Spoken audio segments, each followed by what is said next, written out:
Look, again. White woman, yeah, I see you. I'll tell you, they're waiting. She's waiting across the street for me to come out the building. I tell you, stalkers, that's how they get around the stalking law, right?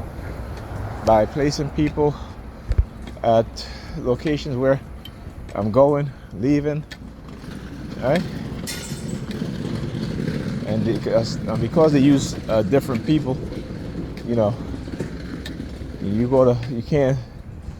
Yeah, so many TIs have a lot of issues when they go to the police to file complaints against certain neighbors because, again, they are being dismissed as, you know, because the police want to have plausible deniability, right? So they'll tell these TIs, oh, you know, nobody's not stalking you. This dude right too, across the street. As I'm leaving, I'm standing across the street waiting, now he's leaving too. Right? Surveillance. Right? And the thing is that ain't no need for that. They track me to my phone, to the implants. So all of that is for sure. Alright, all of that is for sure.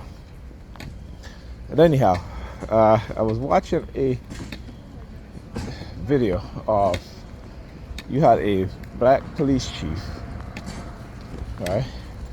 And you had these men and women that do what is called constitutional audits, right? Yes, what's up, King? You good? Yeah. All right, man. The question is, does she support us? You know, we always talk about, oh, are we supporting this person, that person running for political office? We should be asking, do they support us? All right. Anyhow, so as I was saying, so you had a black police chief, and it was a black guy, big guy, wasn't a small guy. He was doing what is called a constitutional audit, and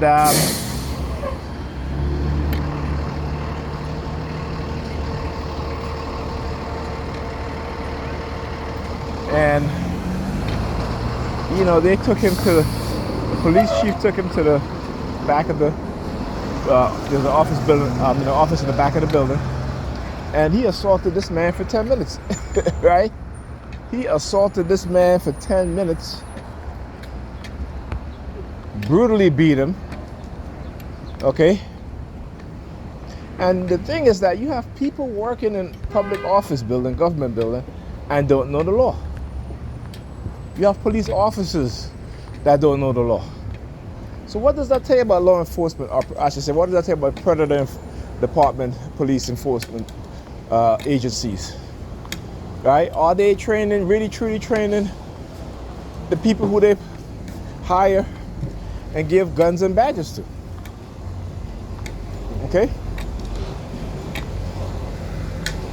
I mean, it should be basic knowledge to these individuals, right, of the basic constitutional rights. A fire truck. Okay, no sirens this time, just their lights. Right? So you have, again, beat this man brutally. And what happened? Heads up, heads up, heads up. I know you're on your phone. Heads up. Walking the damn street, head on, taxi, don't even look. Of course, you got the white guy and the light-skinned guy. Again, it's sort of, just to tell you how, they do that because, again, they send me subliminal message about Pam. Colorism and white supremacist male.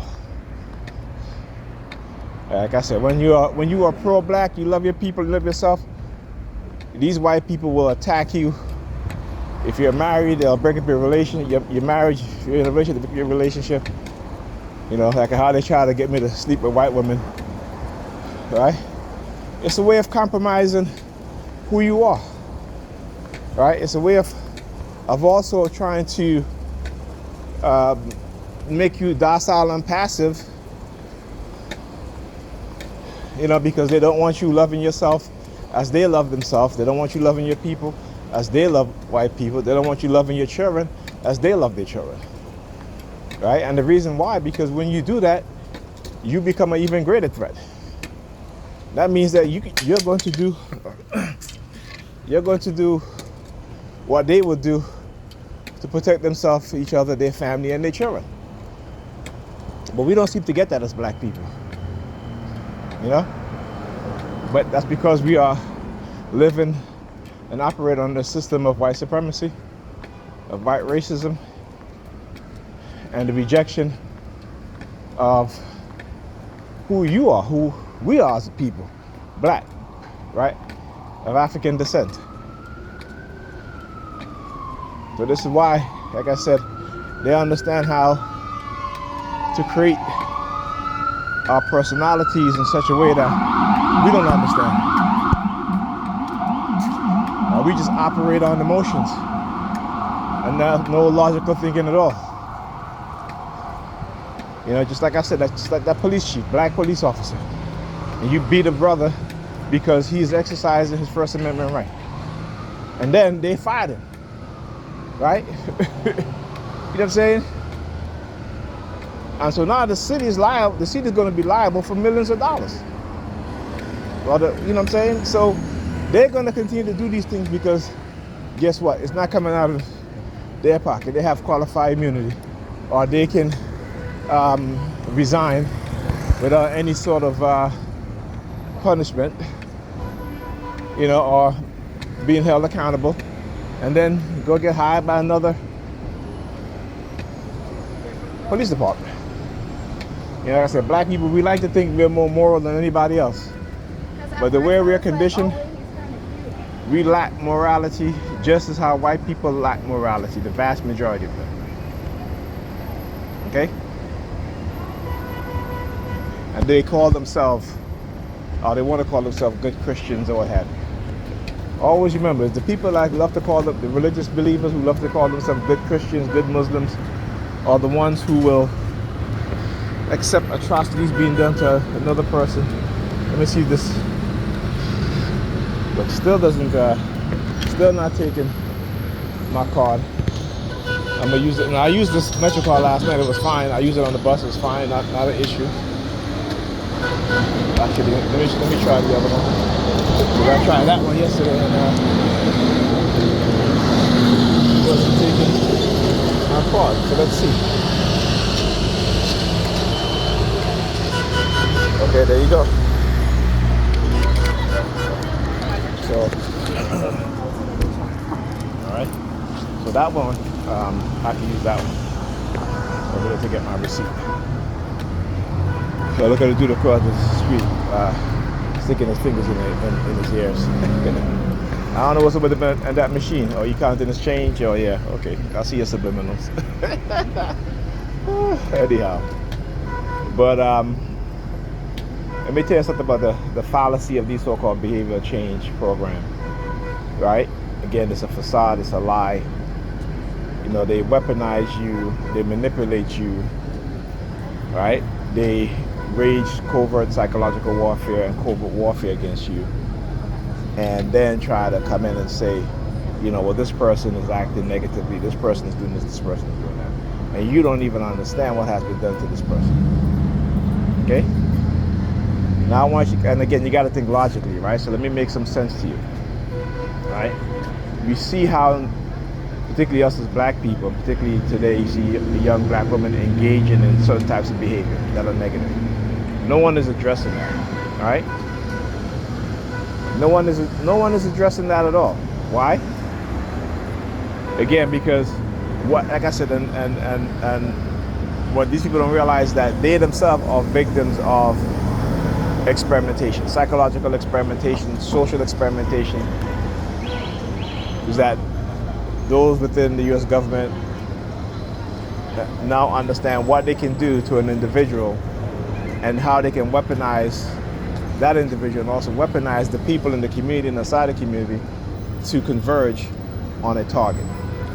See, that is one of the ultimate purpose of mind control, is to engage in experimentation and behavior programming of certain individuals within the society, or a group of people within the society, to engage in negative behavior and promote that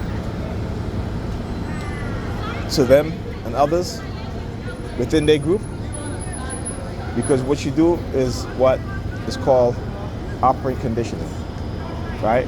Rewards and punishment through behaviors that are encouraged and discouraged. And what they've done to us, Dr. Amos Wilson says, is to what? Program us. Is to program, I see over the blue folder, and then flicker it across my face. And what Amos Wilson says is that you have to condition a group of people, particularly us as black people, with a backwards form of conditioning, a backwards mindset, right? In which when you behave negatively, you are rewarded, right? And when you do something that's good, you are punished. So this is why you see a lot of these young people engage in negative behavior, because they are being rewarded. So again, money will always be used as a tool to condition us in a negative way. Also attention, fame, like how they did with rap music, right? How they got rid of the positive influences of rap music and came out with a whole new genre, and where it's just the negative music, okay? And those who were making music to uplift black people, to uplift young black men and women, and black people in general, they didn't get record deals. They didn't get signed, right? They didn't get that.